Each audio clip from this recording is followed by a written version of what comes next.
In primetime news this evening, US to share 20 million COVID vaccines with the rest of the world. Fined, Beanie Man pays up to avoid jail after pleading guilty to breaching COVID protocols. And disagreeing disciples, congregation at odds. Some want the pastor gone, others question why.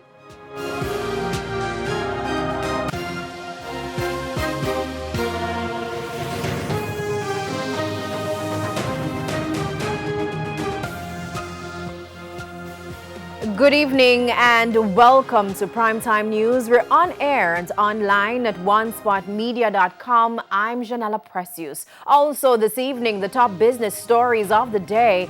And we also have sports commentary, E-Prime and weather. But before the break, the feedback question. What are your thoughts on Antonio Watson from Petersfield High School using a handgun gesture to celebrate his win in the 200-meter finals on Saturday? You can share comments online, facebook.com/Television Jamaica, and tweet us at Television Jam. Stay with us. Primetime News returns after this break.